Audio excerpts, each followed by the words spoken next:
Neighborhood to your naturehood. Visit discovertheforest.org, brought to you by the Ad Council and the U.S. Forest Service.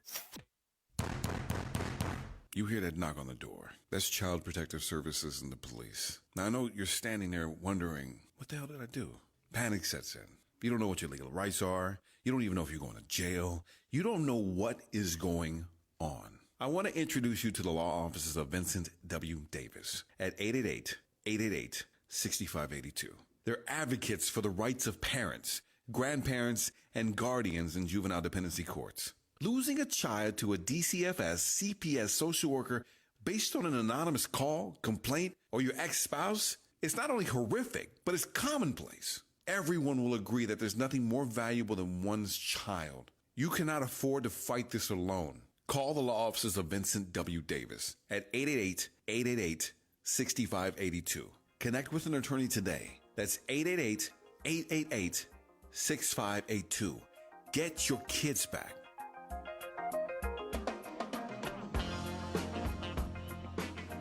Good evening. This is The Secret, How to Fight Child Protective Services and Win. I'm attorney Vince Davis, and tonight we're going to be taking calls from the audience. So please call in at 800-222-5222. Share your story and ask your questions. Also, before we get started tonight, I'm going to go over something that happened, which I consider a victory this past week in a hearing. I was hired by a woman, and the child was detained from her because the child had broken bones.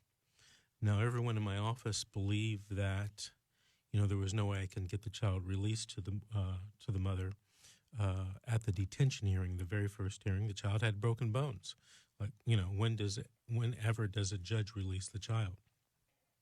Well, in this particular case, the judge did release the child on condition that the grandmother lived with the parents inside the home. But the release was to the parents. And I want to tell the audience what I argued in order to get the child release. Now, in order to make this argument, I went back to the basics. I went to back to the basics. And in the law, there are three things that the social worker must prove to the judge in order to keep the child detained. Now, in this particular case, the children were detained from the parents because the youngest child had a broken leg. Now, there are three requirements that you have to impress upon the judge that, hey, this is the law, and, please follow it. So here it is. The first thing the social worker has to do is to make a prima facie showing that the child comes within Welfare and Institutions Code 300. And in this particular case, although the court and the department alleged the broken bone, which I couldn't deny, the interesting thing was the cause of the broken bone. Now, generally in these cases, what happens is the parents give a story, either one they don't know, or they have a story that doesn't match with the injury. In this particular case, in the social worker's own detention report, the child abuse expert at the hospital said, and I think this was a direct quote, "The description of the injury by the mother is not impossible, but, it still could be child abuse, and I have a concern regarding child abuse." Now, in my mind, that's not a prima facie showing. So that's one of the things that I argued. The second thing is that the court has to find that the continuance in the parent's home is against the child's welfare. And in this particular case, I argued that each of the, I think it was 4 children, should be looked at separately. In other words, they are different ages, and none of them had signs of abuse on the outside of their bodies. And the only sign of possible abuse was this fracture in the leg. The third thing that the social worker has to prove is that one of the criteria exists in Welfare and Institutions Code, Section 319C, 1 through 4. And so the social worker only has to prove one of those. And generally, that is the social worker showing that substantial evidence has been made. And, now here's the important part, and there are no less restrictive alternatives. In this particular case, the social worker, the injury happened like in mid-June. The social worker investigated the entire month of July almost. And right before the hearing, the social worker detained the children and placed the children in a foster home. Luckily, it was a foster home of a relative. But they were out of their home and away from the parents. But during the time of the investigation, the social worker left the children in the home and let the grandmother move in and take care of the kids, or help take care of the kids, or help watch the children to make sure that they weren't abused while in the home. So I argued also, I said, look, Judge, I said, nothing new has happened since that injury. The social worker put the children in the parents' home, or left them in the parents' home with the grandmother living there. I said, nothing new has happened. The only thing they did is they went out and decided to detain the children, take them out of the home, and put them in the foster care. So the judge actually ordered that the children be released to the parents on the condition that the grandmother lived there. The judge did disagree with me. He indicated that he believed that the social worker did show a prima facie showing. I disagree with that, but he's the judge. But he did agree with me that there were other less restrictive alternatives than detention. In this particular case, the parents had cooperated with the social workers. In this particular case, the parents had, cooperated with the police investigation, and nobody had been arrested. And even, there was that one child abuse expert at the hospital, a doctor, who said it wasn't impossible that the injury could have happened the way the mother described it. So the moral of the story is you got to focus on those 3 points that the judge or the department has to prove. And one of those points is that there are services offered to the family that would prevent detention. Now, in a lot of cases, services aren't offered, and they're supposed to be. And in order to detain, one of those things is you got to offer services, or it's such an emergency that you can't offer services and you have to detain. Well, in this particular case, that wasn't the case, because all of the children, even the injured child, were living in the parents' home during the entire investigation, and even though the grandmother was there, the social worker didn't detain the children. So obviously there was a less restrictive way, and for whatever reason they decided they wanted to detain the children, but there was no rational basis for doing that. There were no other injuries to the child. There was no domestic abuse.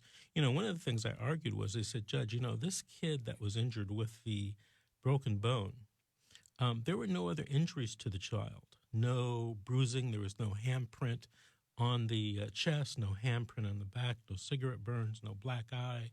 There was no evidence of sexual abuse. There was no evidence of any other physical abuse.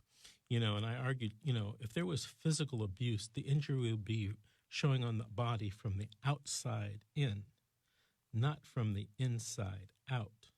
So I think that was a very,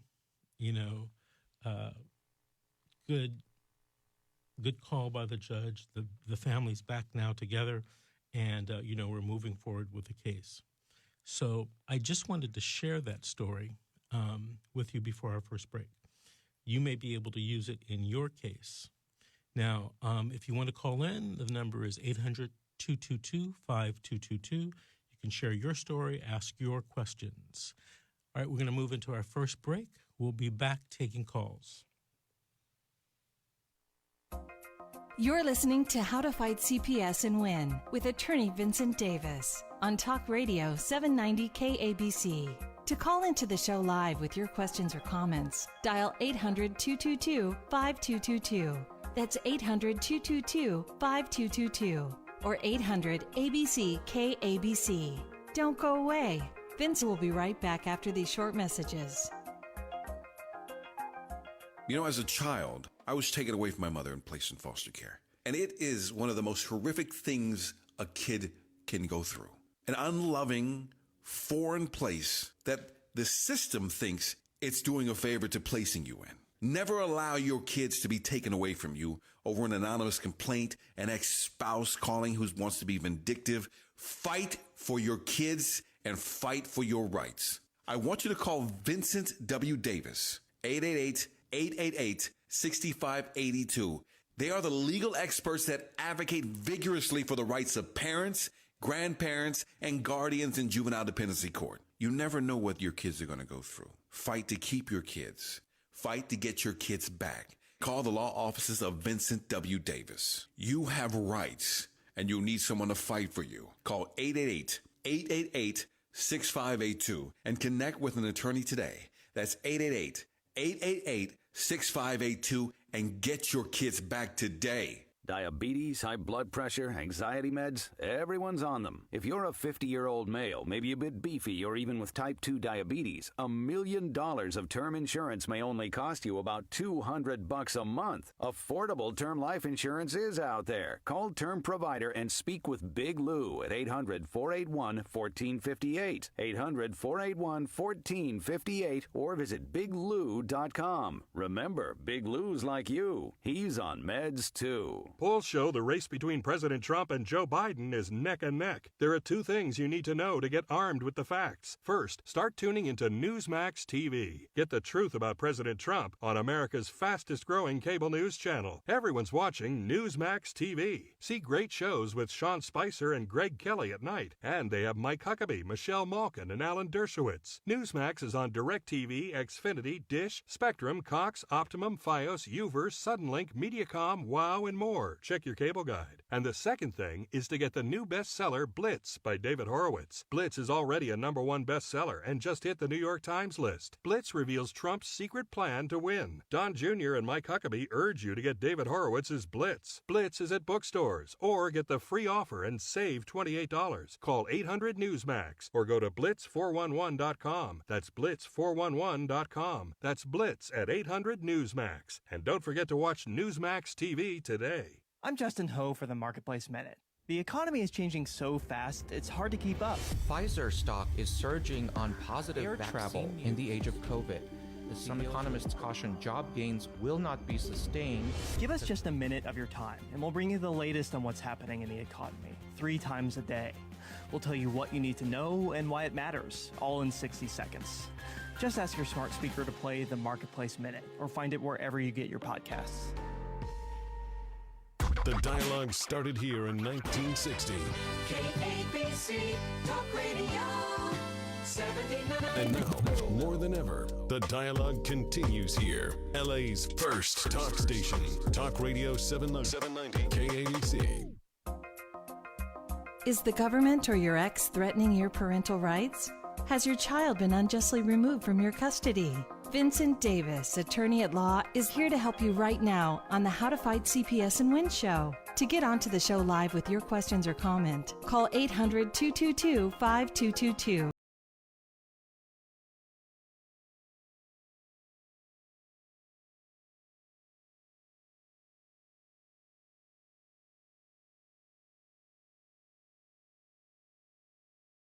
And this is The Secret, How to Fight CPS and Win. Karen from Illinois, I invite you to call in, 800-222-5222. And Sanchez Love Cali, it says you have some questions, so why don't you call in as well, 800-222-5222. This show, although it's live on KABC and on KABC.com, it's live streamed. We're also live streaming at Facebook Live, The Secret, How to Fight CPS and Win. Let's take our first call from Kelly from, I guess, Kern County in California. Kelly, this is attorney Vincent Davis. Did you have a story to tell or a question to ask? I have a little bit of both. So real quick, my story is I have 4 grandchildren that are in foster care in Nevada. And they were residents of California living with me when they got picked up by Nevada CPS. course, they won't just give them to me. They sent over an ICPC, and I was denied. And California makes you go through the RFA process. I was denied the RFA application because I have a 22-year-old felony conviction. Like I said, I had custody of them. I had custody of them for 22 months. They went to go visit their mom in Nevada and got picked up. My question to you is, do I have any other options as far as getting them from California? And if not, do you practice law in Nevada? Okay. Two very good questions. First of all, I'm licensed to practice only in the state of California. I can do cases in other states, and I have done a case in Nevada. I can get special permission to do cases in Nevada or any state, and it's called pro hoc vice. So that's the answer to that question. Number two, I was a little confused. If the children were living with you in California, how did Nevada come to California and take the children? They didn't come to California. They were visiting their mom in Nevada. They went to go visit their mom in Nevada, and they were there for about a month. And their mother was doing methamphetamine, and the baby was acting funny. She took him to the hospital. Found out that he was under the influence of methamphetamine. They detained her at the hospital and then went and took the other 3 children. Okay, I got it. So the backstory is that she had gone to prison, and I had custody of her children. It wasn't legal custody; it was just written custody with a notary saying that I had temporary custody of the kids while she was incarcerated. And so I kept them even after she got out of prison because she wasn't ready to take them, but she wanted to see them. So I let them go see their father, and I, even though I had the temporary custody, allowed them to go visit with her and stay with her for an indefinite period of time. And she had him 1 month and got him taken away. How long ago did this happen? This happened in March. 2020? Yes. Okay, well, you're definitely still in the ballpark. If you're go ahead. Go ahead. Go ahead. I'm sorry. Go ahead. If you're in California, you fall under a special category. You can make a motion for what's called presumed parent status. And that means the law should look at you just as if you were a parent, and you should have the equal rights of parents. I would guess that there is something similar in Nevada. And, you being a blood relative, you need to appear in that courtroom and make a motion to have the child placed or the children placed with you. I have been fortunate enough to be included in every one of the hearings that they've had. They do recognize me as their primary caregiver, but they're just being really difficult. When you say they, that's a very... when I say they, I'm saying CPS. The judge that oversees the case seems to want the kids to come with me. She is all for the kids coming with me, but she hasn't made that ruling. I'm under the impression that it's ultimately up to the judge, and that the judge could grant a court-ordered placement with me. That is true. That's absolutely true. Now, I tell people all the time, look, social workers do not make the law for the case. Mm-hmm. They make recommendations. Now, if you don't challenge those recommendations, they can become final. But if you're in in the situation of a relative, especially with the experience that you've had with these children, you have to make a formal written motion, in my opinion, with evidence, declaration exhibits, pictures, videos, and the such, to prove to the judge that these children were with you and they'd be better off with you than in foster care. I get the impression a lot of times social workers in one state don't want the children to go to another state. And I can only conclude that that is because of the federal funding for these cases. Generally, the funding follows the child. So as long as the kids are in Nevada in a foster home, they get the federal funding. But if the kids come to California and California supervises the case, guess where the money goes? It goes to California. Right. All right? Yeah. And then there's also issues of territorialism. I get the impression that a lot of social workers don't want to lose, quote-unquote, control of the children if they're in another state. And, Yeah. that's just the thing with a social worker. Sometimes, sometimes I represent a parent or a relative, and both of them are saying, send the kids to grandma in New York. And the social worker is saying, no, we don't want to send the social kids to New York because, the mother won't get visitation. And mom is saying, look, I don't want visitation. I just want my kids out of foster home. So send them to my mother in New York. And we go back and forth and back and forth. I would say, somebody asked me this recently, I would say about 50% of the cases that I have, maybe 45%, are relatives trying to get kids out of foster care. And I don't. Yeah, they're not making it very easy at all. And then, they seem to throw up every roadblock in the book. I did a case a couple of weeks ago in Butte County. Butte County courts are open, not like most of the rest of California. At least for trials, they were open, and I had to go fly up there. And I did the hearing. The judge didn't agree with me on almost everything except one thing, and that was, I think she said something like, Mr. Davis is right. We got to look into relative placement for these kids. These kids have been in a foster home, strange foster home, since almost the beginning of COVID or right around that time. And it's July. Why aren't these kids being placed with relatives? And there are plenty of relatives out there that could take these kids. So, I don't know the real reason why this takes so long. I did a. Yeah. Go ahead. Well, I'm the only relative there is to take them, and I want them. I never wanted them to go to their mother. I never wanted to let them go see their mother, but I felt like I was obligated to, and I didn't know that she was doing what she was doing. Right. So I need legal counsel, don't I? Yes, you do. Is that something that your office would be able to help me with? Probably. Look, there's staff that works at my office on Sunday. After 11 o'clock, call in, and they will help you and talk to you about the case. And if they have any questions or anything, they'll get me and put me on the phone with you tomorrow. So give my office a call. The telephone number is 888-888-6582. I have already downloaded your book, and I have called your office a couple of times, but nobody's returned my phone call. Uh-oh. I don't like to hear that. I don't like to hear that. So, well, the person tomorrow, because, actually we get several calls on Sundays, but tell the person that you speak to that, hey, I talked to Vince last night on the radio.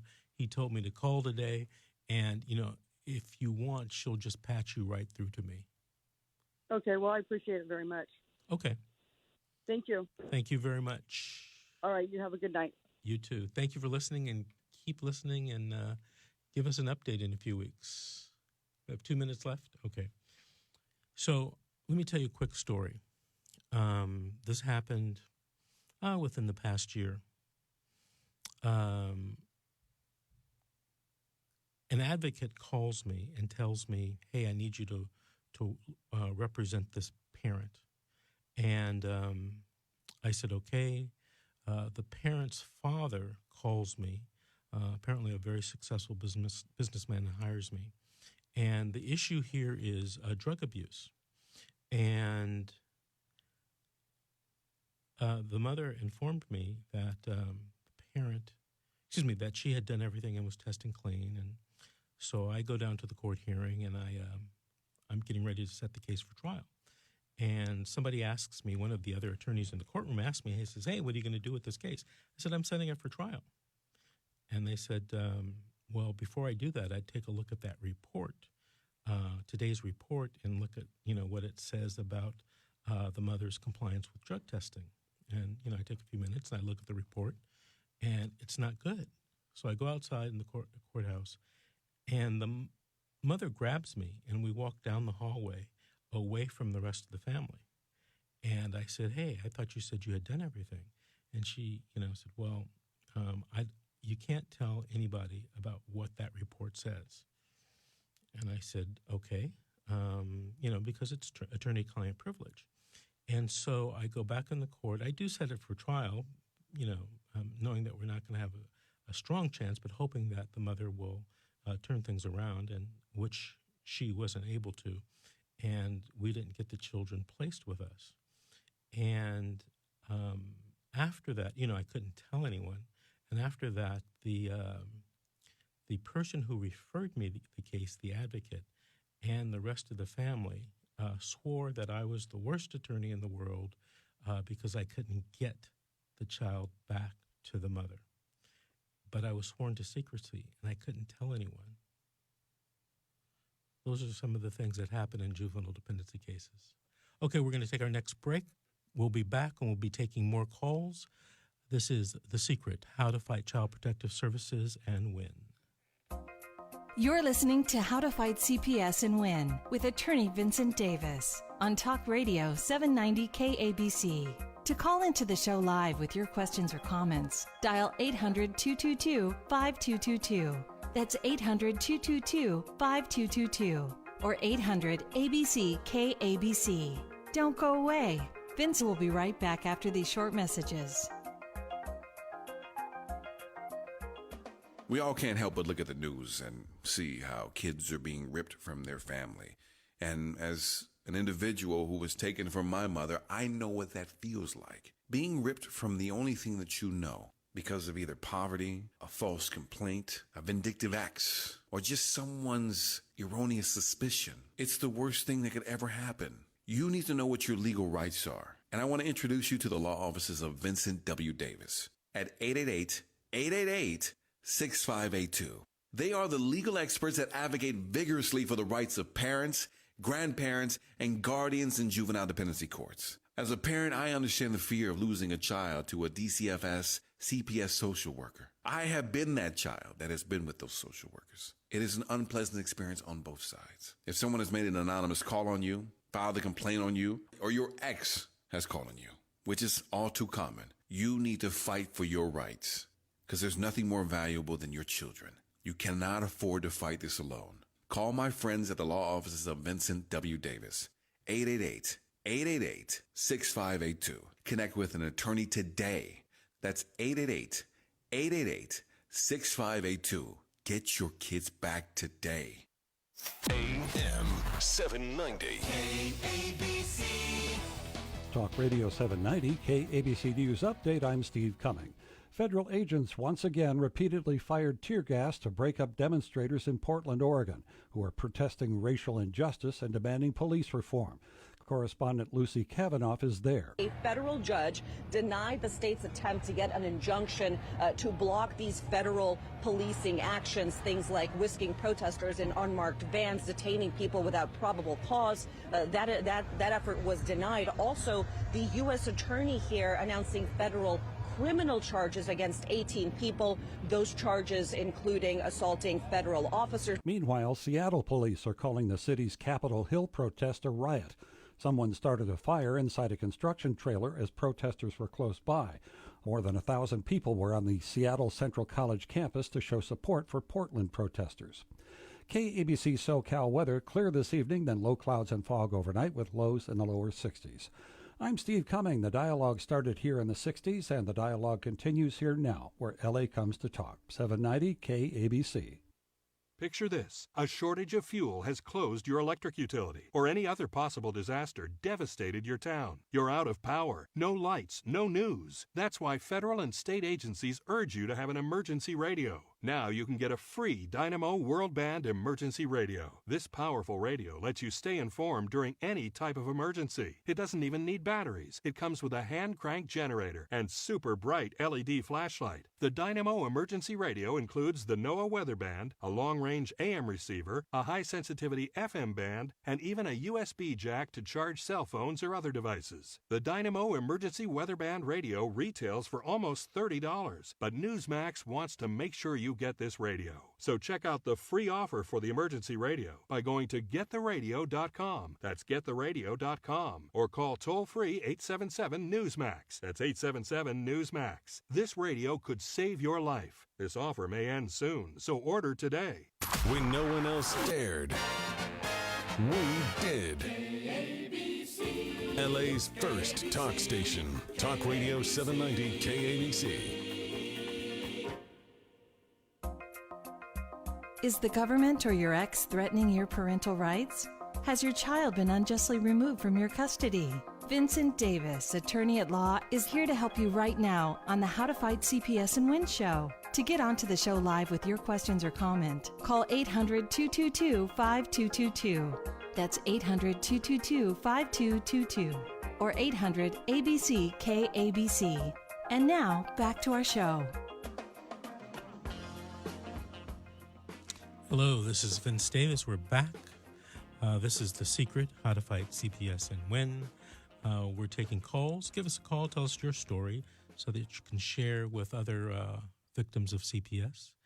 The number is 800-222-5222. Okay, let's take our next call from Jesse in Fresno. Hi. Hi, did you have a story to tell or a question to ask? I have a question to ask Mr. Vincent W. Davis. How are you? Good. How are you? I'm okay, sir. Thank you for answering my question the other day. I got one more important question to ask you. Uh-huh. If I, I already have an attorney, court-appointed attorney, and during the detention hearing, they detained my two children, without a clear, convincing evidence, no physical abuse or nothing. It's only the mom always like normal reported something that I did, which is not true. So the children was removed from my care. And I want to ask very important question is, if I come to agreement with them, because they mentioned that in the court, to give the child to the biological mother and leave the house or anything like that, is that admit to any guilt, or is it's okay for me to do that, Mr. Vincent? Well, I'm not sure I understand the question, but if you're at a detention hearing and the children are placed with the mother, that's at no...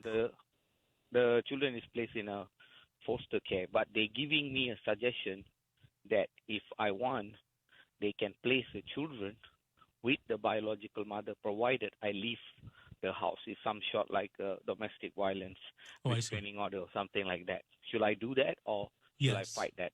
No, you should do that. And you should fight your case at the jurisdictional and dispositional hearings, which are the next cases that are coming up in what I call Module 1.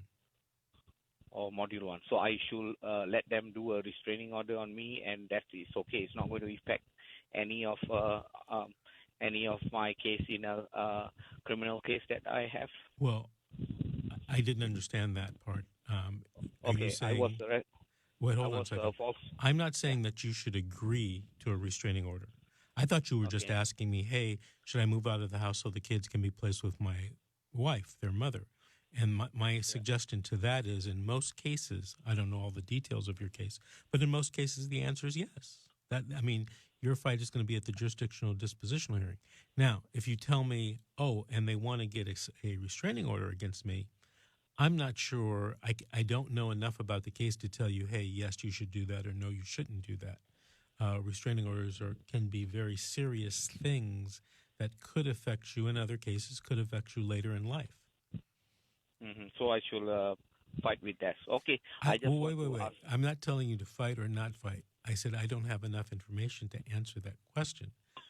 What you should do is you should sit down with your attorney and discuss that matter with him or her.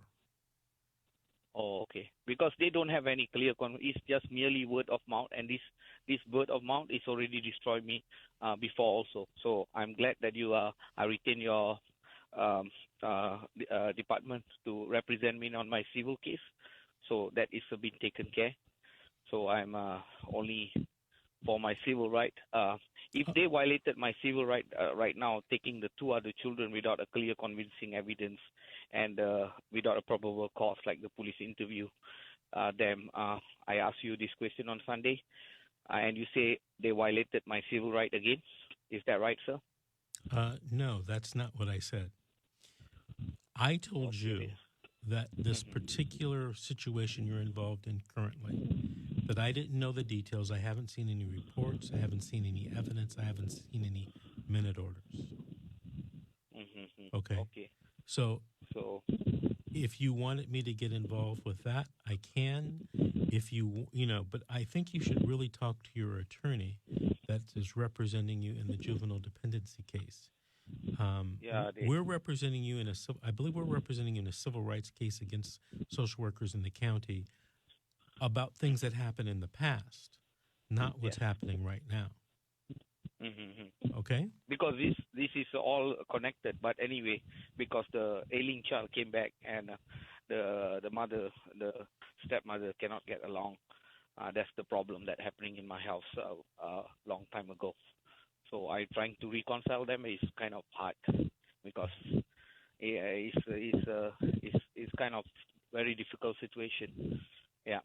So okay. It's not easy for me, but I will try my best. I was falsely accused for something that I never done.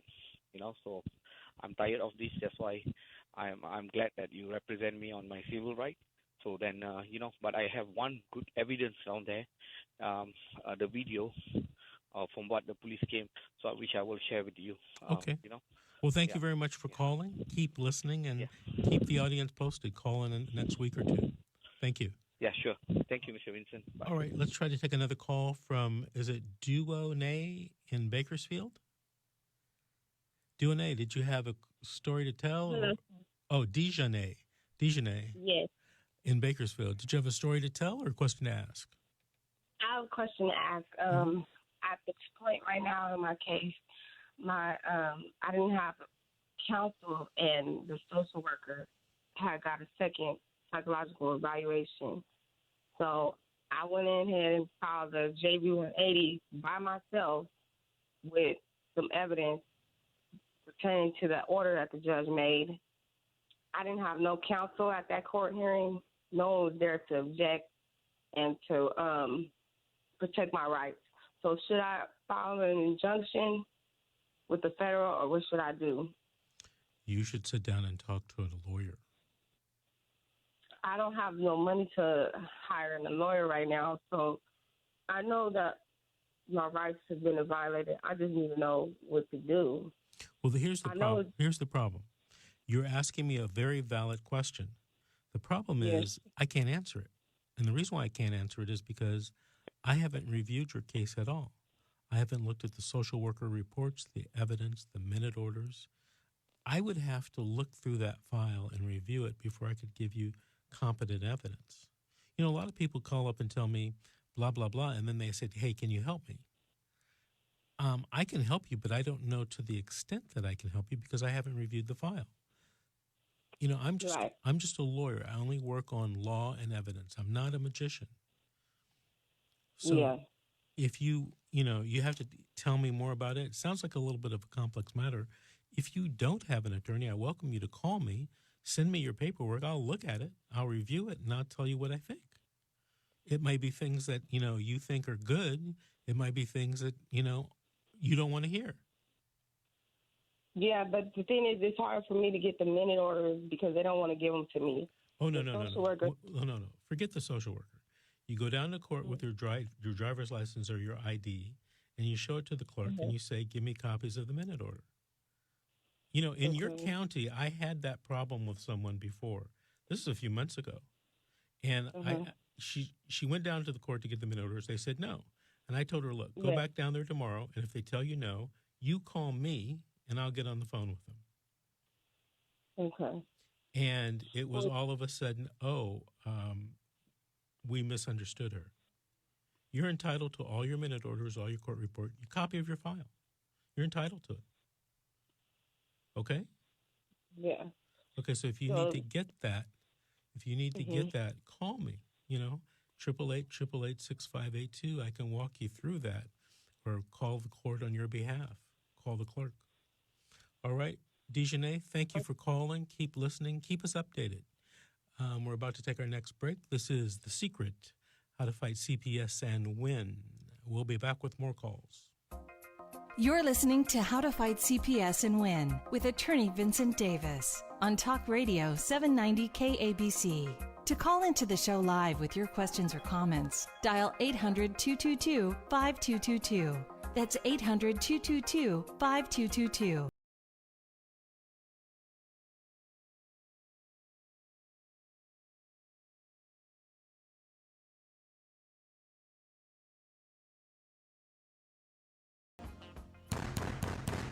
You hear that knock on the door. That's Child Protective Services and the police. Now, I know you're standing there wondering, what the hell did I do? Panic sets in. You don't know what your legal rights are. You don't even know if you're going to jail. You don't know what is going on. I want to introduce you to the law offices of Vincent W. Davis at 888-888-6582.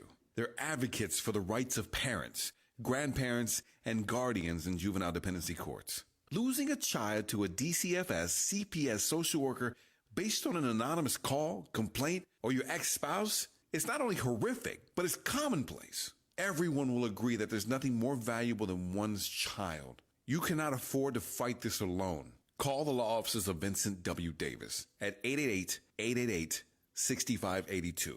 Connect with an attorney today. That's 888-888-6582. Get your kids back.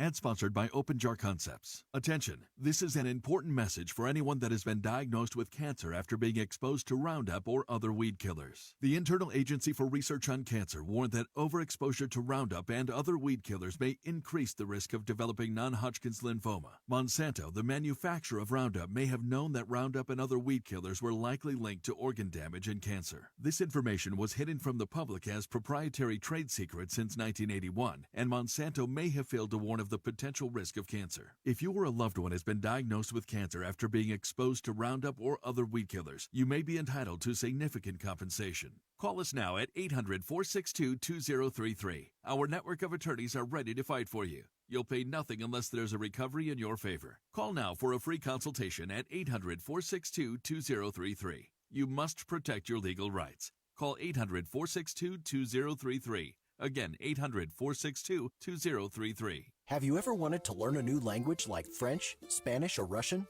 but thought it would be too difficult and time-consuming? Then go to Babbel.com and try it for free.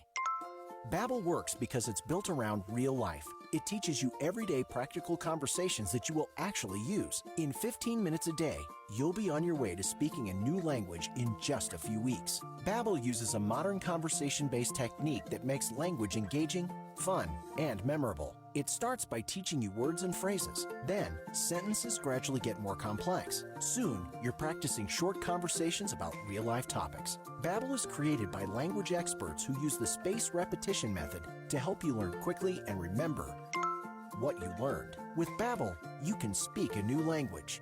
Babbel, language for life. Now try Babbel for free. Just go to Babbel.com and start learning a new language today. That's Babbel.com. Babbel.com. It's like an FM morning show with substance. In other news, Armstrong and Getty, morning 6 to 10, just before Larry O'Connor. it's like 10% as good. On AM 790 KABC. Is the government or your ex threatening your parental rights? Has your child been unjustly removed from your custody?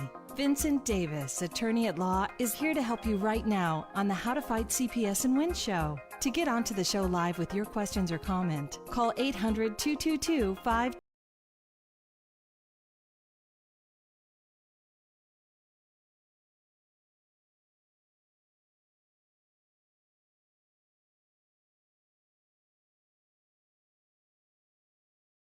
Hour.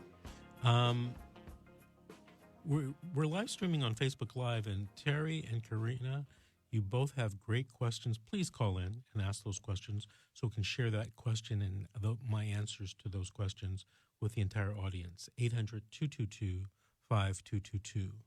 Okay, let's take John from Los Angeles. John, did you have a story to tell or a question to ask?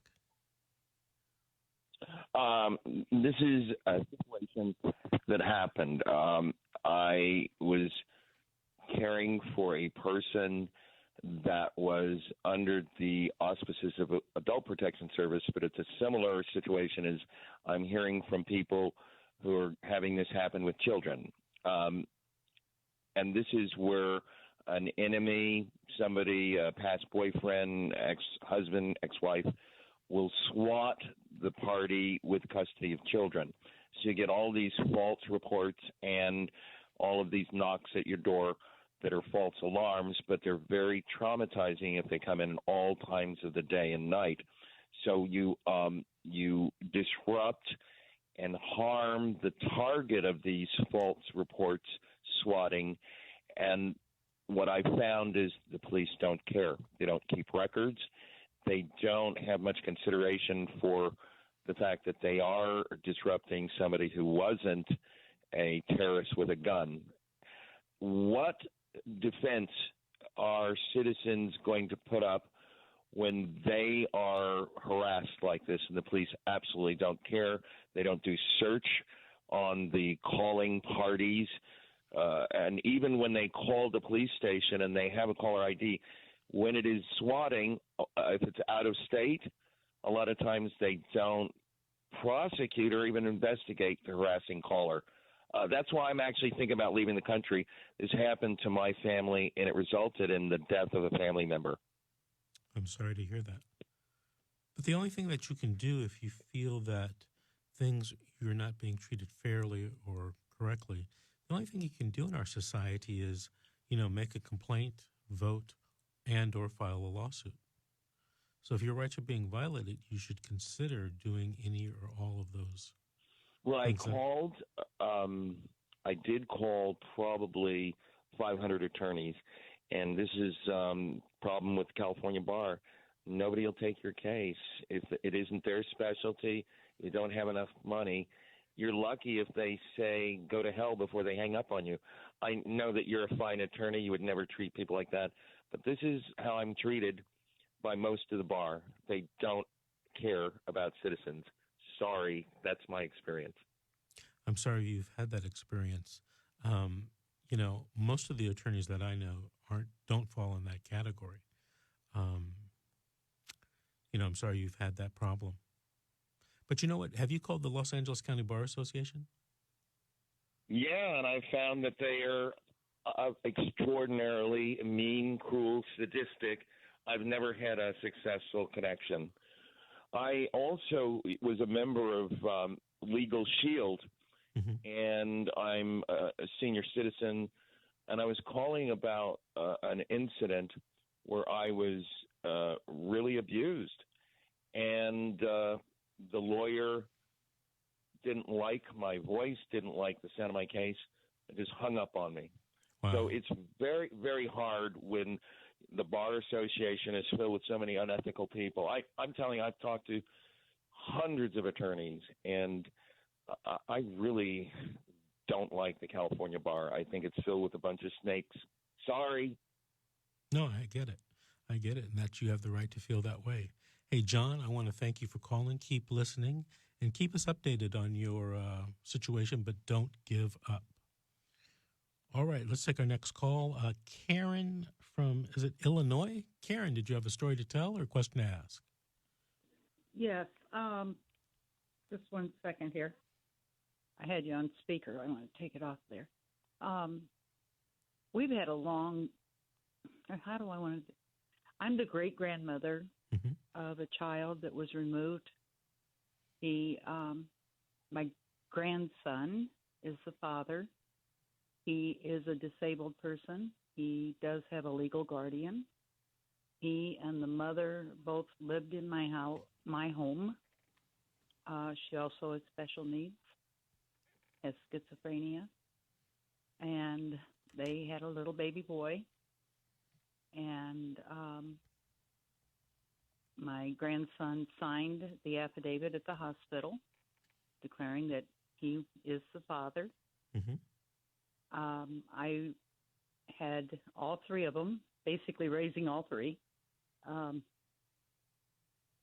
till the baby was right at 9 months old. And just a couple months prior to him turning 9 months, when he was about 7 months old, Intact was placed or came to our home. They did an Intact.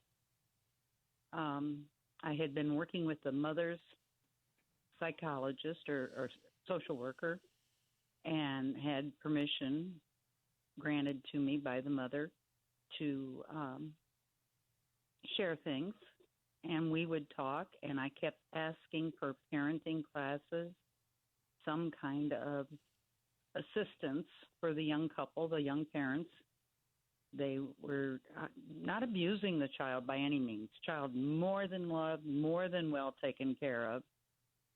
Went to all the doctor's appointments. Everything was done. And I have two daughters, one being the grandmother and the other one the aunt, who were at my home 2 and 3, 4 days a week, possibly, each one of them.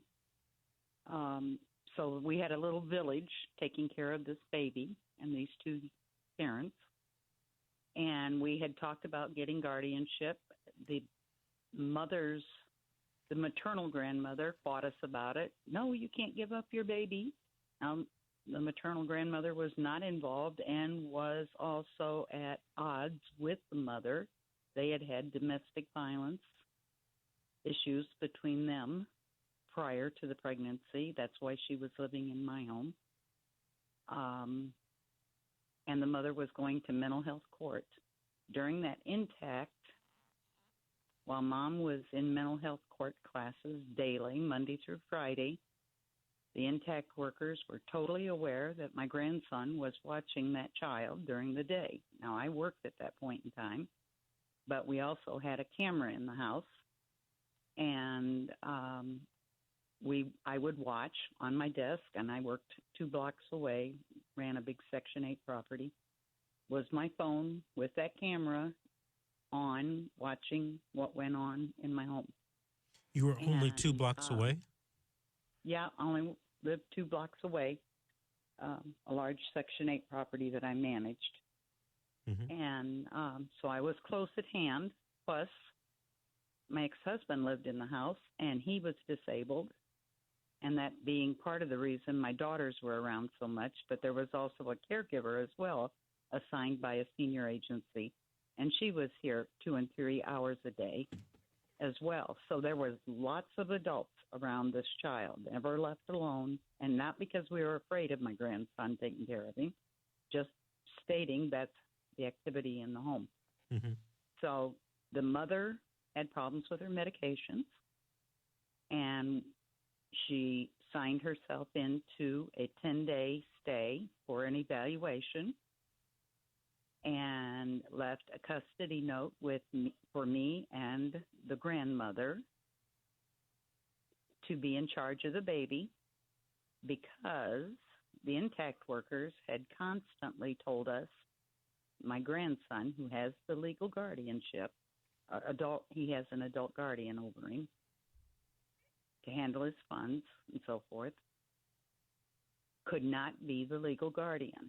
So she wrote the custody paper for us to seek treatment if need be while she was absent. And so we had that. They came into the house while she was in the hospital, said that my grandson was left alone in the house with the child, and that wasn't plausible, wasn't feasible. And did they take the child away? There was no safety plan written. There was nothing. Did they take the child away? Yes, they did. What month and year did that happen? 2 hours later, and said, be in court the next morning. We did what we thought was right and had to do, and we went to court. They asked us in the hallway who can take the child in the family. And I said, he can come to my house. Nope, he can't. The baby can't come to your house because the mother will come back. I said, nope, she can go live with her mother. If that's a problem, then she won't live there. Karen, I have to jump in here for a minute, just for time's sake. Did you tell me when, month and year this happened, and if the child was ever returned to the family? Never. And it happened March of 18, and we've been fighting so hard. Okay, Karen, what I want you to do is I want you to give me a call tomorrow after 11, and I'll talk more in depth with you about this situation. 888-888-6582. Karen, thank you for listening, and thank you for calling in. We're at the top of the hour. We're taking a break. Please stay tuned. Come back in the second hour. We have more stories to tell and more calls to take from the audience. This show is pre-recorded and furnished by Vincent Davis. KABC, Los Angeles, Orange County. And KLOS HD2 Los Angeles.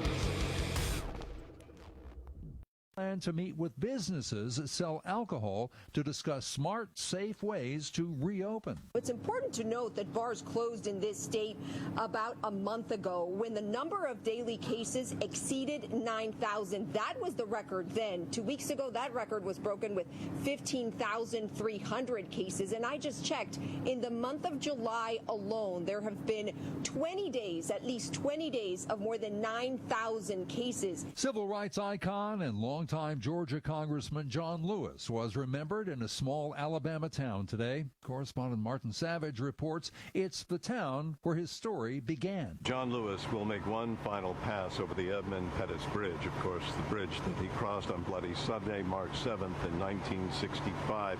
And it's why he will be forever remembered, tied to this community, tied to civil rights, as a leader, as a hero. Thousands of Israelis held several demonstrations across the country against Prime Minister Benjamin Netanyahu, sparked by what critics see as a government failure to handle the coronavirus crisis. Corruption charges against Netanyahu have further fueled the protests. I'm Evan Haining. Get it right. KABC. Talk Radio 790, KABC News at 8:02. I'm Steve Cumming. Orange County reported nearly 600 new COVID-19 infections today, down from just over 700 yesterday. There were 6 more deaths, down from 13. Correspondent Paul Verkaman has today's L.A. County numbers. Here in Los Angeles County, the biggest county in the nation, the county of the biggest outbreak of positive cases. 3,628 new cases, 53 new deaths. Now, they've had an asterisk by this number all weekend long. They say that there was a problem with the state and a backlog, so they say they've partly fixed this system and released some of these numbers. Nevertheless, the number to watch hospitalizations, it now stands at over 2,016 here in Los Angeles County. Dr. Deborah Prothero-Stith is Dean and Professor at the Charles R. Drew University College of Medicine here in Los Angeles. She believes we can curb the outbreak by doing a better job of personal responsibility and hygiene. Washing your hands, using sanitizer, wearing your mask, social distancing, those things work. They absolutely work, and we just need everybody to do it. Checking sports and baseball, the Dodgers were edged by the Giants today, 5-4, and the Angels down Oakland, 4-1. KABC SoCal weather, clear this evening, then low clouds and fog overnight with lows in the lower 60s. Porter Ranch has 81 degrees, Sun Valley has 77, downtown has 70. I'm Steve Cumming. The dialogue started here in the 60s, and the dialogue continues here now, where LA comes to talk. 790 KABC. KABC has dependable traffic right now. In North Hills on the 405 northbound at Nordoff Street, emergency crews are in the 2 right lanes. They're battling a car fire there. It's stop and go from Roscoe Boulevard. West Covina, crash cleared out of lanes on the 10 eastbound at Holt. Left you slow from Grand, though. And the SIG alert canceled in El Segundo on the 105 westbound at Sepulveda Boulevard. That crash cleared from the El Segundo off-ramp. That's dependable traffic. I'm Randy Fuller, AM 790 KABC. And sponsored by Open Jar Concepts. Attention, this is an important message for anyone that has been diagnosed with cancer after being exposed to Roundup or other weed killers. The Internal Agency for Research on Cancer warned that overexposure to Roundup and other weed killers may increase the risk of developing non-Hodgkin's lymphoma. Monsanto, the manufacturer of Roundup, may have known that Roundup and other weed killers were likely linked to organ damage and cancer. This information was hidden from the public as proprietary trade secret since 1981, and Monsanto may have failed to warn of the potential risk of cancer. If you or a loved one has been diagnosed with cancer after being exposed to Roundup or other weed killers, you may be entitled to significant compensation. Call us now at 800-462-2033. Our network of attorneys are ready to fight for you. You'll pay nothing unless there's a recovery in your favor. Call now for a free consultation at 800-462-2033. You must protect your legal rights. Call 800-462-2033. Again, 800-462-2033. This show is pre-recorded and furnished by Vincent Davis. You hear that knock on the door. That's Child Protective Services and the police. Now, I know you're standing there wondering, what the hell did I do? Panic sets in. You don't know what your legal rights are. You don't even know if you're going to jail. You don't know what is going on. I want to introduce you to the law offices of Vincent W. Davis at 888-888-6582. They're advocates for the rights of parents, grandparents, and guardians in juvenile dependency courts. Losing a child to a DCFS CPS social worker based on an anonymous call, complaint, or your ex-spouse is not only horrific, but it's commonplace. Everyone will agree that there's nothing more valuable than one's child. You cannot afford to fight this alone. Call the law offices of Vincent W. Davis at 888-888-6582. Connect with an attorney today. That's 888-888-6582.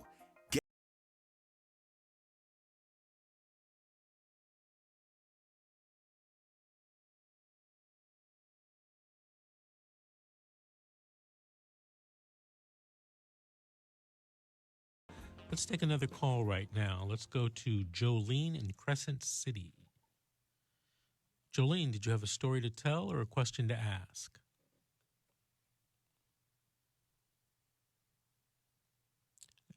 Do we have Jolene on the line? Okay, let's go to the next call. Let's go to Candy in Sacramento. Candy, story to tell or question to ask? Yes, a story to tell. I had 4 grandchildren, and they tried to reunify 3 and leave 1 behind. And the one that was left behind, I advocated for him to go home at the same time. And I think that's what CPS is holding against me, because when the children went back into the system, they neglected to call me to have the kids placed back in my home. So they've been further traumatized by being placed with someone else. Now I have the 3 girls, and they refuse to give me the son, the grandson. They say because I was abusive. And they're thinking because I wanted him to go home. I just didn't want to see him depressed and feeling neglected and left behind. Okay. So how does that look to a judge? Well, first of all, is your case in Sacramento County? It is. Okay. Now, there's a sibling set of 4 children, correct?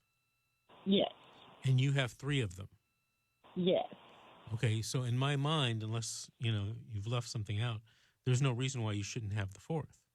Unless, one of the reasons why it may be CPS retaliation against you. So what you have to do, get a pen and a piece of paper, because I'm going to tell you exactly what you have to do. Okay. Number 1, you have to file what's called a 388 petition to have that child placed with you and the siblings. Number 2, you should file a de facto status motion as to that child and all of the children. Number 3, you should file a JV 285 to give notice to the judge what you'd like to do. And in this case, you'd probably want to have the child placed with you as well as to have visitations with the child. Number 4, you should file a petition.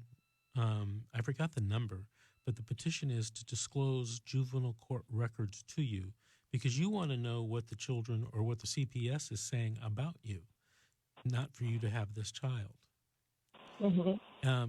Either, it's always in my mind, either you're a danger to all children or you're not a danger to any of them. Correct. Now, I'm sure that, there is some, reason why they're going to give. But if you have 3 of the children, it's a sibling group, I don't get it. Could the social worker come up with something? I'm sure she could, or he could. Social workers can be very clever and creative with respect to the reports they write. But, you have to, this is one of those situations where if you don't go to court yourself, and hopefully you get a competent attorney, if you don't go to court yourself, the social worker is going to make the decisions on what happens in this case. You're going to have to go to court, put it in front of the judge, and, get a ruling in your favor. I'd say over the past year, I've appeared in Sacramento County before 3, different judges, and they've all been very fair. You have to know what to argue. You have to know what the law is. You have to have the right evidence, okay? When the social worker is saying don't give the child to the grandmother, and the grandmother doesn't have the law or the evidence to present to the judge, you can't expect to win But if you give the judge the law and the evidence, I've had, I consider good luck in that county. Okay. Okay. So I don't know if you've talked to an attorney, but try to find an attorney that can help you. I have. I've spoken with your office. Oh, great. We have a contract. The thing, I don't think we've done a 388. We did do the de facto. Okay. We have to do the 388. So if you're a client of my office, call my office Monday, ask to speak to Marlene, tell her what we talked on the radio, and tell her what I said needs to be done. And then you email me, and I'll follow up and make sure that it's done. Okay. Okay? Okay. Candy, thank you for calling in. Keep listening and keep the audience updated. Call in a couple of weeks. Let us know. Okay, will do. Thank you. Thank you. Let's try to take another call. Rachel from California. Rachel, did you have a story to tell or a question to ask?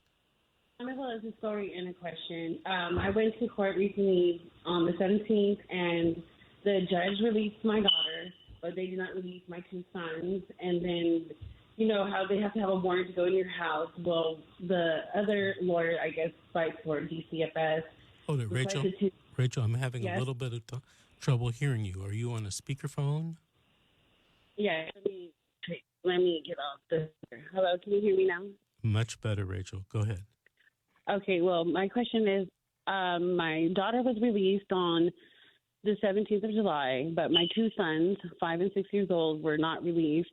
They did not define why they weren't released to me, and I have been trying to get a hold of my lawyer and the social worker, but I have not got any response back.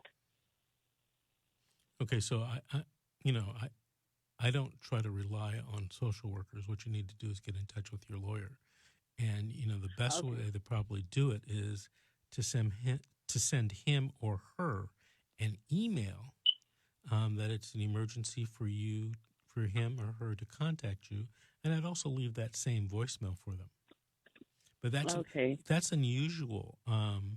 Just like I told the other caller just before you, I don't see you getting one child but not the other two. Yeah, that's what I'm saying. My daughter's 15, so a lot of people were saying, based on like the parenting classes that I recently completed without being court ordered, I volunteered and completed those things, stated, maybe because she was older, then that would be a more valid reason to let my sons come home because the 15-year-old can assist her mother with her siblings. Am I correct or not? You are, in my mind, you're correct. Obviously, in the judge's mind, you weren't correct. No, that's something like just the common sense of it. And my thing, too. Hold on. Common sense doesn't always play out in these court. Well, rooms, yeah. And it's not supposed to, by the way. So, true. What are the allegations against you that they wouldn't give you the 5 and 6 year old?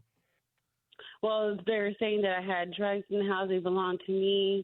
And then that's why, and there was domestic, but I never was charged with that domestic. I was charged with child abuse, neglect, and drugs in my home. And there was no drugs. You were charged by the police or by the social worker? I was charged by the police because there was calls, there was allegations from neighbors saying there was fighting. But the thing is, they came in my house and they didn't have a warrant, but I went ahead and signed it. I made a mistake by signing it. And then they did a search, and they found a pipe that was not mine, and they arrested me. Okay, Rachel, what you have to do is start testing randomly for the social worker. Oh, I do. That's the thing. I tested from March. When I got out of jail, I've been testing every time random. I check, and no positive came out because I don't do drugs. Okay, so that's the reason why I think they gave my daughter back. So no positives, no missed tests. No. You got to talk to your lawyer. You got to talk to your lawyer to get back into court and get the kids back. Because if you're testing clean, that's the thing. My lawyer is the one that told me to go ahead and just basically agree that I was guilty, so that we didn't have to go to trial. Mm-hmm. So, but I refused. I did not plead guilty, but they allowed my daughter to come home. When is the trial? And then the thing, another reason, too, I have a problem is that in court, they were just bashing me hold on, about Rachel. my history because I was a former foster youth. Yes. When is your trial? My trial's in January now. January. That doesn't seem Yes. right. That doesn't seem right. Rachel, I got to take a break right now, but I want you to call me at my office tomorrow, 888-888-6582, and we'll speak more about your matter. Thank you for calling. Okay. And folks, we'll be right back with more calls from the audience. This is The Secret, How to Fight CPS and Win.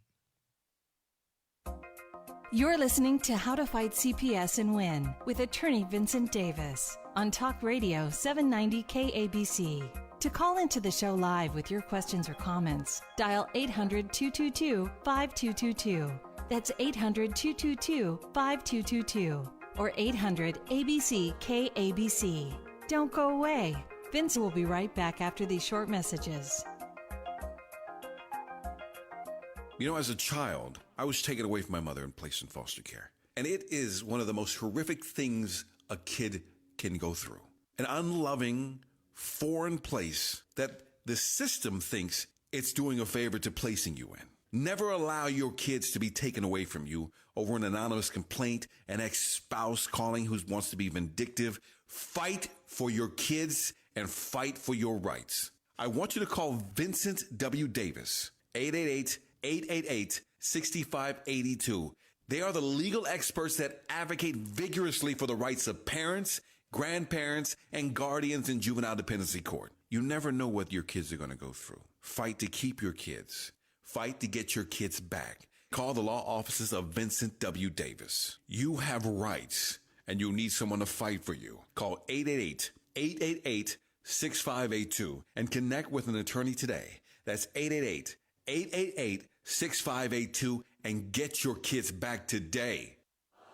The IRS, the world's most aggressive collection agency. They can seize your property, bank account, and garnish your wages. They cause sleepless nights for millions of Americans. Don't be one of them. If you owe $10,000 or more to the IRS or state, get protected today. Call 800-312-9970. Coast One Tax Group, protecting your bank, home, and your sleep since 2008. With hundreds of 5-star reviews and an A+ on the Better Business Bureau. Call Coast One Tax Group, 800-312-9970. Stanley from New York owed $93,000. The IRS placed a levy on his bank account. Coast One released the levy and settled with the IRS for $2,000. Mark in Michigan owed $225,000. After Coast One stepped in, Mark walked away paying less than $1,500. Call Coast One now. A 10-minute call can save you up to 93% on your back taxes. Get your fresh start today. That's 800-312-9970. Have you ever wanted to learn a new language like French, Spanish, or Russian, but thought it would be too difficult and time-consuming? Then go to Babbel.com and try it for free. Babbel works because it's built around real life. It teaches you everyday practical conversations that you will actually use. In 15 minutes a day, you'll be on your way to speaking a new language in just a few weeks. Babbel uses a modern conversation-based technique that makes language engaging, fun, and memorable. It starts by teaching you words and phrases. Then, sentences gradually get more complex. Soon, you're practicing short conversations about real-life topics. Babbel is created by language experts who use the spaced repetition method to help you learn quickly and remember what you learned. With Babbel, you can speak a new language. Babbel. Language for life. Now try Babbel for free. Just go to Babbel.com and start learning a new language today. That's Babbel.com. Babbel.com. America's at a crossroad and someone needs to stand up for America's rights. Hey, I'm Leo Terrell, America's fair-minded civil rights attorney. And I got a new podcast. I would love you to check it out. It's out right now. Download the podcast at KABC.com. Is the government or your ex threatening your parental rights? Has your child been unjustly removed from your custody? Vincent Davis, attorney at law, is here to help you right now on the How to Fight CPS and Win show. To get onto the show live with your questions or comment, call 800-222-5222. That's 800-222-5222 or 800-ABC-KABC. And now, back to our show. Okay, this is Vince Davis, and we're back. The Secret, How to Fight CPS and Win. Let's take another call right now. Let's go to Bonnie from Los Angeles. Bonnie, did you have a story to tell or a question to ask? A little bit of both. Go for it. Okay, so right now I am homeless, so I've been bouncing around staying with friends, and I have 3 kids. The older 2 have been staying with their grandma ever since like this COVID thing, just because it's safer. Now, Child Protective Services did come looking for me at my mom's house because that's the only address they had on file, and they left the number for me to call them back. I called Friday, like it was after they were closed. Kind of did that intentionally, but they haven't been able to really find me because I'm bouncing around. They did receive a letter at my mom's house saying that they wanted to make an appointment with me and all of my children, and that they wanted follow-up appointments every month afterwards. I don't know what this is in regards to, and I'm just kind of scared at this point. So is your question, what should you do? Yes. Okay. Have they mentioned anything about a warrant? No. Okay. And your kids are living where? Right now with their grandma. Okay. And is that your mother or the father's mother? The father's mother. Okay. So you've made an adequate plan for the care of the children. You may want to have your mother get some type of more permanent court orders so that, that would keep CPS out of your hair. For example, if you got, or if the grandmother got legal guardianship. Now, that's a little risky sometimes because you give a relative sometimes a legal guardianship and they don't want to give you the kids back. But if you don't want to do that, you've made a plan for them. So I don't think there's anything that you should be concerned about. I probably wouldn't call the social worker back unless she said, hey, we have, a warrant for you or the warrant for the kids. Now, some people, a lot of attorneys would disagree with me. And in this particular situation, based upon what you've told me, I could see an argument being made that, hey, maybe you should give the social worker a call and, you can call her and tell her, or you can email her or write her, better yet, hey, dear social worker, I got your telephone call and my kids are now being cared for by the grandmother. I've left them there because currently I'm unable to do so. They still might try to file a case against you, but at least you've made a plan. The law actually is, if you make a plan for your kids that's appropriate, and, the grandmother doesn't have some type of horrendous... Hold on one second. Bonnie, it's a live show. I can't really hold on. We're going to take another call. Bonnie, if you have it, get that together, call me back. Let's go to Allie from Merced. Allie. Hi, Vince. How are you? Good. Did you have a story to tell or a question to ask? Actually, I have 2 questions. Well, a question and more of an updated question for you, actually. I called you a couple weeks ago, and I had spoken with you about doing a color of law violation. And I actually have all the proof down to like my appellate lawyer's appeal letter to the department and everything. And I was still wondering if you would be interested in taking a look at that. Okay, what do you mean by color of law? I have actual proof in documentations from 2016 to current that the department here lied under oath and was able to seize my son without any exigent circumstances, without a warrant, without anything. And it can be traced back to a past employee of the CPS office. And they have had my son for going on a year now. Okay, you're being very general, so I'm not sure how to answer your question. I mean, what did they lie about? They lied about how they could get my son, and they actually have records saying that I had passed the mental health evaluation, I had passed drug tests, everything, and they lied on their detention paperwork to get my son and said that I had unresolved mental health issues and that I had past drug issues. and they had the proof there that that was a lie. And I know that all the records stay in the system for 10 years. And this CPS worker refused to actually turn that paperwork into the courthouse when they were asked to do so. And they have actually withheld drug results in my case, and still were able to keep my son and lie to the judge, saying that numbers had went up. When in fact, they never even got the records because the drug testing facility here had been shut down for falsifying records. Allie, this story sounds very familiar. Have we talked before? Yeah. I've talked to you actually a couple of times. You've helped me with everything having to do with my case. And my lawyer hasn't and has been for the department the whole way. And I actually was able to finally get an appeal after the court had also tried to deny me that and never even sent the 5th District paperwork about my appeal. And by the grace of God, I was able to get it to go through. Okay. And this has been a huge mess ever since. Well, good. And everything I've learned and how to fight it has been through you. Well, I appreciate that, but let me give you some advice today. I don't think your child is back in your custody, and that's where you should put your focus on, getting your child back. Right now I'm waiting. My appeal should have gone through on the 21st. So I'm still waiting to hear from my appellate lawyer. But what happens if you don't win your appeal? Then what? That's why I said you got to focus on getting your child back. Don't rely on the appeal. Don't rely on the lawsuit. Focus on getting the child back.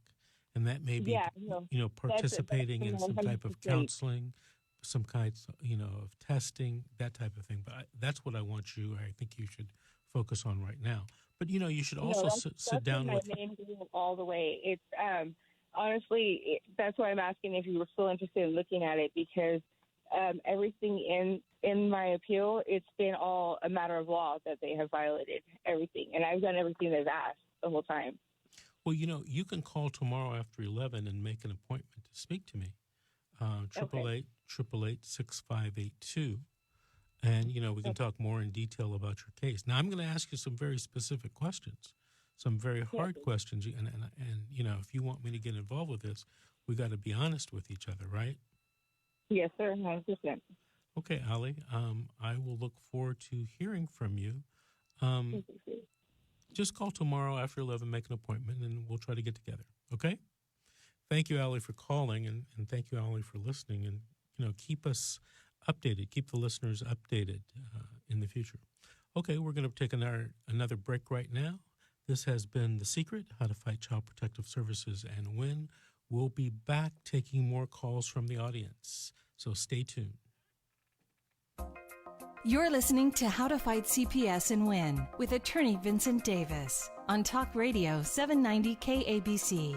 To call into the show live with your questions or comments, dial 800-222-5222. That's 8.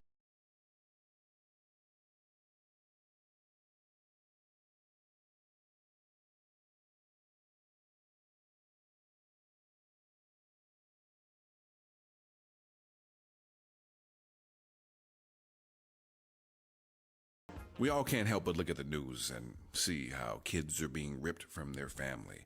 And as an individual who was taken from my mother, I know what that feels like. Being ripped from the only thing that you know because of either poverty, a false complaint, a vindictive ex, or just someone's erroneous suspicion. It's the worst thing that could ever happen. You need to know what your legal rights are. And I want to introduce you to the law offices of Vincent W. Davis at 888-888-6582. They are the legal experts that advocate vigorously for the rights of parents, grandparents, and guardians in juvenile dependency courts. As a parent, I understand the fear of losing a child to a DCFS CPS social worker. I have been that child that has been with those social workers. It is an unpleasant experience on both sides. If someone has made an anonymous call on you, filed a complaint on you, or your ex has called on you, which is all too common, you need to fight for your rights, because there's nothing more valuable than your children.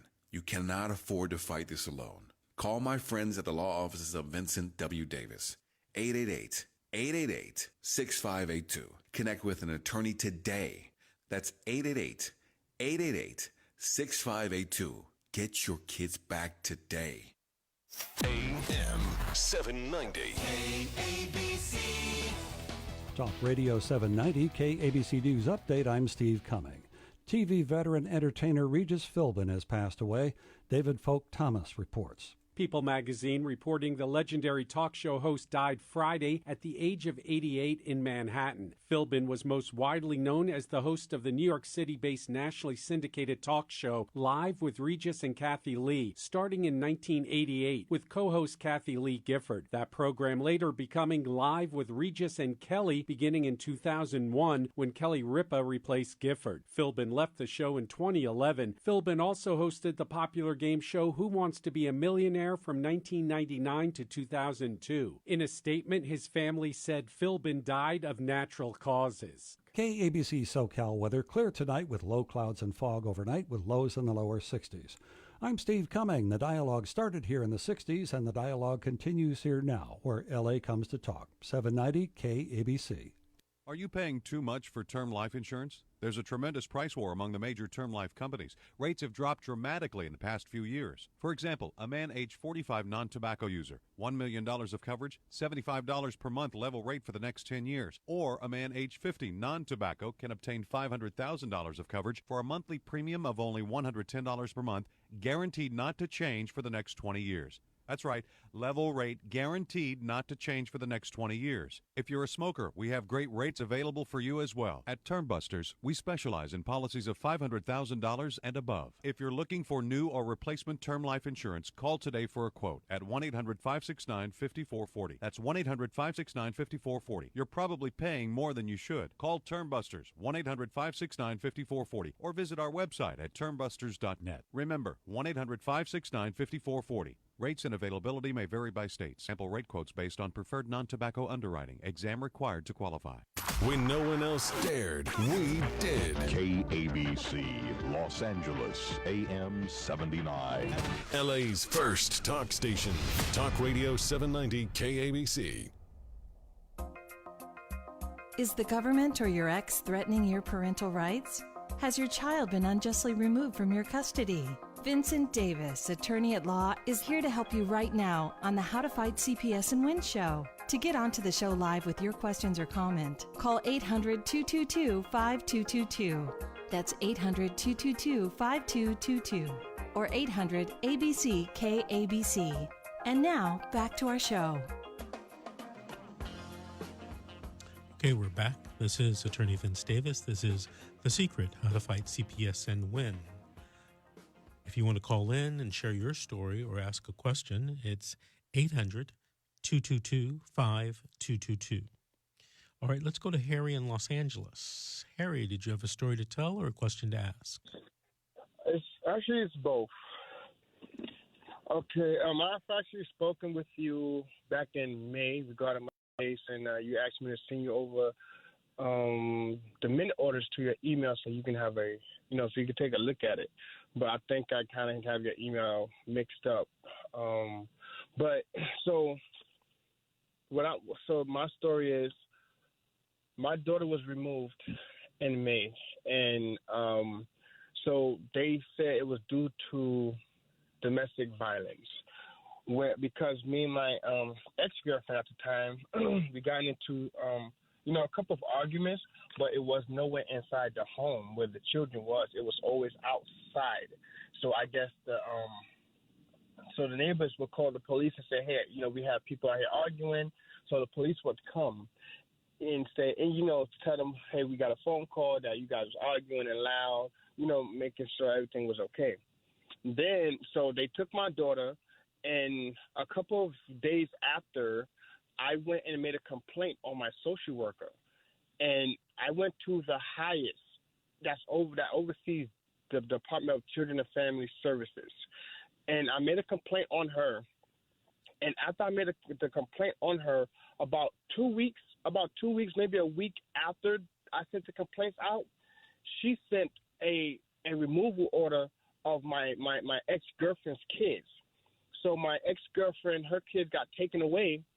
And when she went to court for the detention hearing, she was forced to get it was stated, you want your kids back, you have to get a restraining order on him in order to get your kids back. So she was forced to get a restraining order on me. But the reason why that they wanted her to get a restraining order on me is because they tried to adopt my daughter out of the system to the foster parents. In the past, I've actually made numerous of requests for a new worker, and I've always been denied of a new caseworker. I've always expressed to them why I needed a new caseworker. I've showed them proof and everything else. My daughter came to me in a visit before where she had a scar on her arm, and I asked the foster parents what happened to my daughter's arm. They told me that she was fighting with the kids and she fell. But at that time, my daughter was 2 years old, and the foster kids are like at least 6 and 8 years old. So, I asked her, I said, hey, she's 2 years old. Where was you guys at? Then, he just walked out of the room. My daughter also came to a visit with a chipped tooth in her mouth. And I also asked questions, and no one could tell me anything. Only thing that they would tell me is you are over-exaggerating, you are overthinking things. But I tell them, hey, I see these bruises and a chipped tooth physically in my face. But if it was me, if you guys came to my house because my daughter had a bruise on her or a chipped tooth, you guys would take her immediately. Why is it okay for a child to get injured in a foster home and it's just okay? Nothing gets done about it. That's a good question. I've always wondered that myself. So it's like, I don't know what to do now. I don't know what to do. Then my ex-girlfriend, she's currently pregnant. We are expecting, but they forced her, in order for her to get her kids back, they forced her to get a restraining order on me. And she even when she was interviewed, my ex-girlfriend told them, she said, hey, I actually suffers from it's something when she suffers from like PTSD because of her past relationships that she was in. So anytime it was like anytime of an argument come about or anything like that, she told him, hey, I have to go in defense mode because of what I've been through. She told him, hey, we only argued. He's never placed his hand on me or anything of that nature. But what they Harry. Yes. Let me jump in here. Do you have an attorney? And I'm going to be honest with you, my attorney, it sucks. Okay. Is it a court-appointed attorney? Yes. Okay. So you can contact your court-appointed attorney or his or her supervisor and ask for a new court-appointed attorney to be assigned to you. And although you haven't said anything that would lead me to believe that you have a conflict of interest between your attorney, you can ask also the judge for a Marsden hearing to say, to tell the judge that you have a conflict, if you do, and that you request, another attorney that can help you. Because you said that your child was going to be adopted, and you don't want to see that happen. So you want to go ahead and talk to your attorney so you can strategize a plan so that you can get back in the picture for all of these children. Does that make sense? Yeah, it makes sense. But here's the thing, Harry. I don't want you to focus on how you've been screwed over. There's time for that later. You got to get your child back. You got to get back in the lives of these children. You said you have a new baby coming around. You need to focus on that. And if you have truly been wronged, by these people, which I believe that you probably have, deal with that later. But let's get the kids back now. This case has been going on for 3 years. Almost 4 years this case has been going on. For the whole 3 years, I have requested a new social worker, and they yet give me one. It has been a conflict of interest between me and my worker. I presented so much evidence to my attorneys, to the Department of Children and Family Services, that look, this is why I need a new caseworker. My worker has never helped me not one single time in this case. Okay, Harry. Harry, hold on a second. Uh-huh. If you've been trying for 3 years to get a new worker and you haven't been able to do it, it doesn't sound like it's going to happen. So let's get off that particular boat ride and let's focus on something else. Focus on getting the children back despite the worker that you have. I mean, we're talking about your children, right? You said you wanted to adopt your daughter?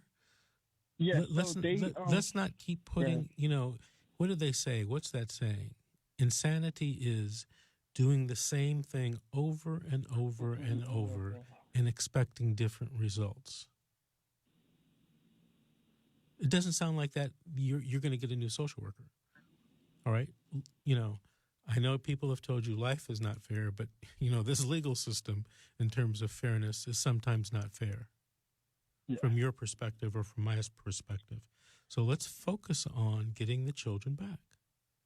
And you're going to have to sit down and talk to your attorney to come up with a plan so he or she can tell you, hey, man, I've dropped that new social worker thing. Tell me what I need to do. Tell me the steps, 1, 2, 3, 4, 5, and I'm going to do them. That's what you got to focus on, Harry. People hire me I tell them this all the time. You're not hiring me to prove that you're right. You're hiring me to win the case and get the kids back. If you think I'm going to be focusing on proving that you're right, you're wrong, and I'm the wrong attorney. There's only one thing that's important here, and that's you getting your children back. Period. End of story. I don't care about the social worker, what you think about the social worker or the judge or whatever. Focus on getting the kids back. Am I making any sense whatsoever, Harry? Yeah, you're making a lot of sense. Okay. Well, that's what I want you to focus on. And in a couple of weeks, I want you to call and let us know an update on how you've turned this thing around. Because, unless you've killed a kid, and it doesn't sound like that's what you did, or something egregious like that, just domestic violence, it should be straightforward and easy for you to get your child back, if you're focusing on that. But if you're focusing on, the social worker that you hate, that's the wrong thing. They're just playing mind games with you. Forget that. Yes. Okay? Focus on getting the child back. Okay, Harry? Okay. All right. Keep us posted. Thank you for listening. And, call back in a couple weeks and let us know what happened. All right. Is my engineer telling me? Okay. We have just a couple of minutes. I'm going to turn right now. I'm going to give you guys a tip for listening tonight. And let me pull it up here on the old iPad. All right. I don't know if you know this or not, but anytime you have a case against DCFS or CPS, you have the right to get what's called discovery. That means you have the right to get information that they have in their files that they never give to the judge. Typically, it is something called the delivered service logs. In L.A. County, they call it Title 20s. They call it different things in different counties, but it's delivered service logs. And it's the diary of your entire case. And as a matter of fact, I think there's a policy if in Los Angeles County, if the social worker doesn't write it in the delivered service logs, it didn't happen. So sometimes, they'll come to court and they'll testify, blah, blah, blah, and making you look bad. And you say, well, did you write that in the delivered service logs? Well, no, I didn't. Don't you have a policy that if you don't write it in the delivered service logs that it didn't happen? Well, yes, we do. All right, and you leave it for the judge to make a decision. But I want you guys to Google California Rules of Court 5.546. Read that California Rule of Court. Will give you some information about discovery, what you're entitled to, and maybe you should talk to your attorney whether you guys should be getting that discovery and preparing for any hearing or trial. Okay, we're going to take another break right now. This has been The Secret, How to Fight Child Protective Services and Win. Come back. We're going to be taking some more calls. You're listening to How to Fight CPS and Win with attorney Vincent Davis on Talk Radio 790 KABC. To call into the show live with your questions or comments, dial 800-222-5222. That's 800-222-5222 or 800-ABC-KABC. Don't go away. Vince will be right back after these short messages. You hear that knock on the door. That's Child Protective Services and the police. Now, I know you're standing there wondering, what the hell did I do? Panic sets in. You don't know what your legal rights are. You don't even know if you're going to jail. You don't know what is going on. I want to introduce you to the law offices of Vincent W. Davis at 888-888-6582. They're advocates for the rights of parents, grandparents, and guardians in juvenile dependency courts. Losing a child to a DCFS CPS social worker based on an anonymous call, complaint, or your ex-spouse is not only horrific, but it's commonplace. Everyone will agree that there's nothing more valuable than one's child. You cannot afford to fight this alone. Call the law offices of Vincent W. Davis at 888-888-6582. Connect with an attorney today. That's 888-888-6582. Get your kids back. Have you ever wanted to learn a new language like French, Spanish, or Russian, but thought it would be too difficult and time-consuming? Then go to Babbel.com and try it for free. Babbel works because it's built around real life. It teaches you everyday practical conversations that you will actually use. In 15 minutes a day, you'll be on your way to speaking a new language in just a few weeks. Babbel uses a modern conversation-based technique that makes language engaging, fun, and memorable. It starts by teaching you words and phrases. Then, sentences gradually get more complex. Soon, you're practicing short conversations about real-life topics. Babbel is created by language experts who use the spaced repetition method to help you learn quickly and remember what you learned. With Babbel, you can speak a new language. Babbel, language for life. Now try Babbel for free. Just go to Babbel.com and start learning a new language today. That's Babbel.com. Babbel.com. Picture this. A shortage of fuel has closed your electric utility, or any other possible disaster devastated your town. You're out of power, no lights, no news. That's why federal and state agencies urge you to have an emergency radio. Now you can get a free Dynamo World Band emergency radio. This powerful radio lets you stay informed during any type of emergency. It doesn't even need batteries. It comes with a hand-crank generator and super bright LED flashlight. The Dynamo emergency radio includes the NOAA weather band, a long-range AM receiver, a high-sensitivity FM band, and even a USB jack to charge cell phones or other devices. The Dynamo emergency weather band radio retails for almost $30, but Newsmax wants to make sure you get this radio. So check out the free offer for the emergency radio by going to gettheradio.com. That's gettheradio.com. Or call toll-free 877-NEWSMAX. That's 877-NEWSMAX. This radio could save your life. This offer may end soon, so order today. If you love Ben Shapiro, which you do, I love you, man. You'll love Andrew Klavan, The Andrew Klavan Show, weeknights at 9 on AM 790 KABC.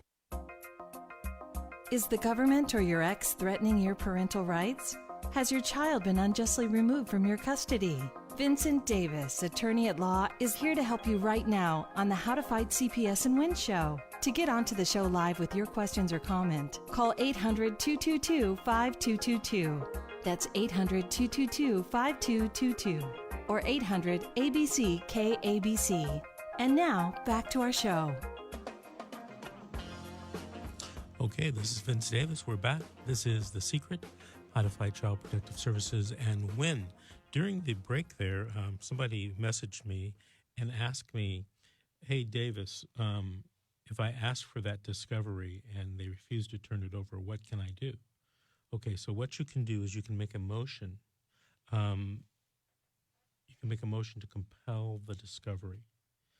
And it's just like any other discovery motion where you're trying to compel, for example, in a civil case or even in a criminal case.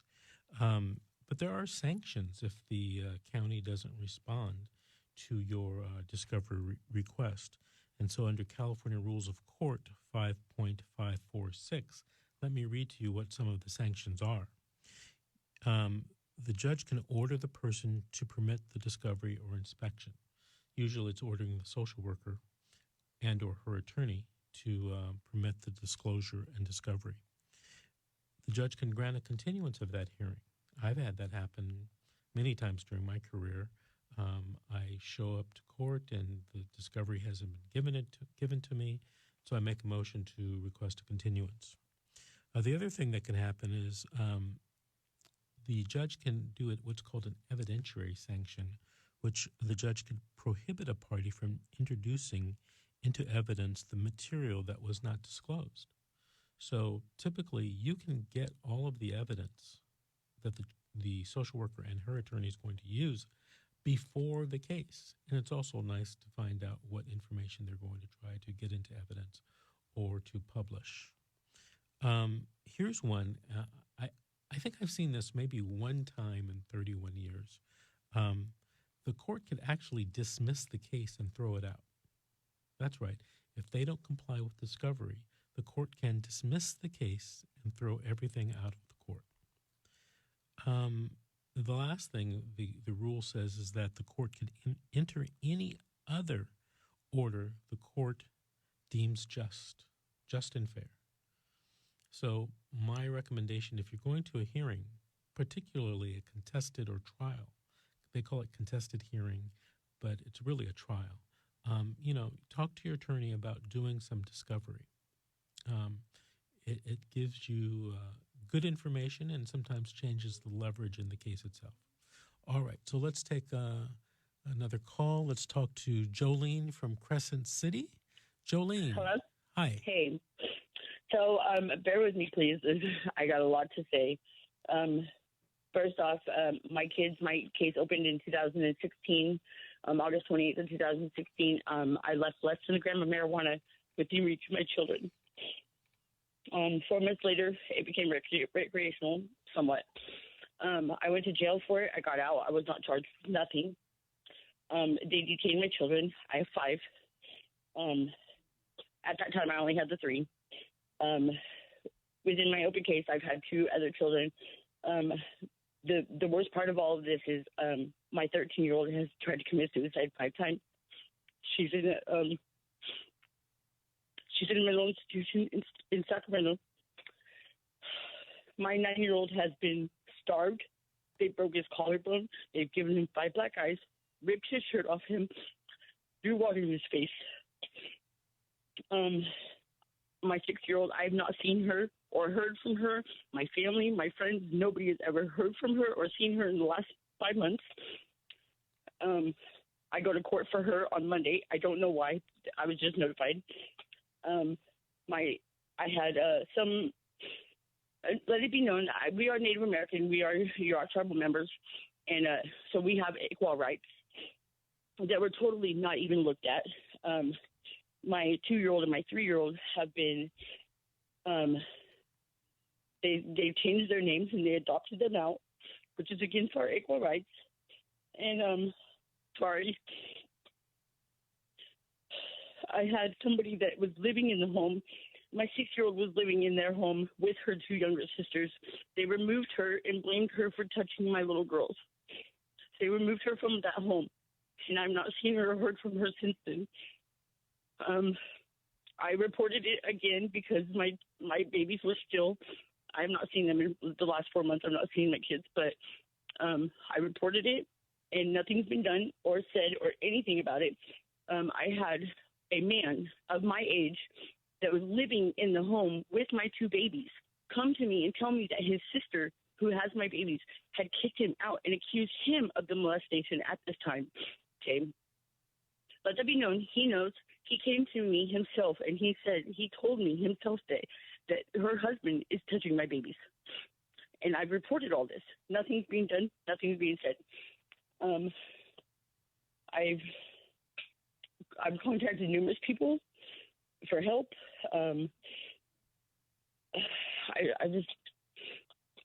I wrote down so many notes, to be honest, and my mind's so jumbled over all this that